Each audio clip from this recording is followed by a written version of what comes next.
Docteur Marcel Lichon, on va parler de la prostate et du contrôle et du dépistage lié à la prostate, avec plus de 70 000 nouveaux cas par an. Le cancer de la prostate est le cancer le plus fréquent chez l'homme. Chaque année, 8 000 personnes en meurent. Pourtant, ce cancer se soigne plutôt bien s'il est dépisté tôt. Alors, faut-il s'inquiéter? Quand faut-il faire surveiller sa prostate? On va commencer par le début, peut-être tout simplement.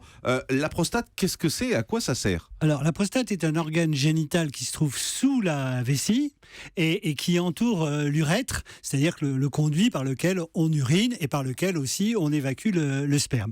La prostate sert à donner des nutriments aux spermatozoïdes qui sont synthétisés par les testicules. Donc, la prostate est un organe absolument indispensable pour avoir une descendance, si je puis dire. Mais on peut tout à fait se passer de prostate. C'est pour ça d'ailleurs que quand on enlève la prostate, on peut se passer de prostate, mais à ce moment-là, il y a un problème pour la descendance, comme je vous le disais tout à l'heure. D'accord, donc quand ça arrive très tard, c'est pas très grave. Alors justement, à partir de quel âge on s'inquiète de la prostate? On fait, nous, enfin en tout cas dans nos cabinets, avant 50 ans, il est rare qu'on s'inquiète de la prostate, sauf s'il y a des signes. Parce qu'en gros, vous avez 3 catégories de maladies. Vous avez parlé du cancer de la prostate.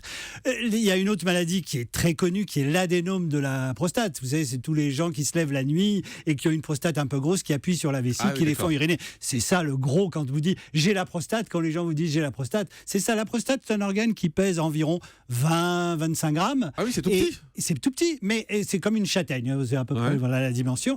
Mais avec l'âge, quand on vieillit, elle grossit, elle finit par appuyer sur l'urètre, et c'est ça qui vous donne et sur la vessie, et c'est ça qui vous donne l'obligation de vous lever pour aller uriner. Mais ça veut dire que c'est l'un des signes pour savoir si on a un problème de prostate, c'est qu'on se lève souvent la nuit pour uriner. Je vous ai dit, quand on est un homme, on rappelle. Quand on est un homme, effectivement. Donc, trois problèmes. Le cancer de la prostate, l'adénome de la prostate et les prostatites qu'on peut voir chez les plus jeunes, qui sont des infections. Donc, chez les plus jeunes, vous avez des brûlures en urinant, etc. Mais disons que c'est pas le sujet ce soir. En revanche, chez les gens... Ce midi, maman. Mais c'est décalage horaire. Je dirais même ce matin. Il est 11h20. On a parlé de sommeil et de nuit. C'est ça. Mais sur les deux grands sujets que sont le cancer de la prostate et l'adénome de la prostate, l'adénome de la prostate fait effectivement se lever la nuit parce que ça appuie. Le cancer de la prostate peut tout à fait être localisé et ne donner strictement aucun symptôme. Donc il faut bien s'entendre, il n'y a pas de symptômes particuliers sur le cancer de la prostate. L'un des signes de la prostate, c'est quoi? On se lève 2-3 fois dans la nuit, c'est ça? On peut se lever 2, 3, 4, 5 fois. On a la sensation de ne pas vider complètement sa vessie quand on urine, d'avoir des envies impérieuses d'uriner fréquemment. Enfin, tout ça doit vous amener à aller voir votre médecin et faire des examens qui sont relativement simples. Justement, les examens de la prostate, c'est quoi? Alors avant tout, on le disait tout à l'heure, le doigté, c'est le toucher rectal. L'examen le plus fondamental pour la prostate, c'est le toucher rectal. C'est un examen clinique relativement simple. Ça fait peur à beaucoup de gens, en fait, à beaucoup d'hommes en particulier. Ça fait peur à beaucoup d'hommes parce que, évidemment, c'est pas un examen forcément agréable, donc ça fait peur à beaucoup d'hommes. Il y a beaucoup de médecins qui ne le font pas. Alors si vous n'avez pas l'habitude de faire des touchers rectales, là je parle pour les médecins, des touchers rectaux, il faut absolument aller voir un urologue qui vous le fera. Parce qu'il faut avoir l'habitude, il faut en faire assez régulièrement pour sentir les petites variations. Et c'est un médecin généraliste qui vous fait ça normalement? Alors, non, le médecin généraliste fait le toucher rectal, bien entendu. Ah oui. Mais parfois, vous savez, le problème, c'est que quand vous êtes médecin généraliste dans des quartiers où il y a des hôpitaux partout, etc., accès aux spécialistes, vous pouvez vous dispenser de les faire, le spécialiste le fera. Mais en campagne, par exemple, où il n'y a pas un urologue à moins de 50 km, vous faites vos touchés rectaux pour dépister l'adénome ou le cancer. Alors, c'est quoi? C'est une espèce d'élasticité, la prostate, ça doit être souple. Voilà, donc quand on fait le toucher rectal, on s'inquiète, si on la sent un peu grosse, mais ça, c'est un problème de sensation, et puis surtout, s'il y a un nodule ou s'il y a une dureté, à ce moment-là, on doit pousser les examens. Et en complément du toucher rectal, il y a un examen qu'on pratique maintenant depuis quelques années, qui est une recherche enzymatique qui s'appelle les PSA, prostatiques spécifiques enzymes, qui sont antigènes, qui sont des examens, des facteurs biologiques qui vous donnent à peu près l'état d'inflammation de la prostate. Alors il y a des faux positifs,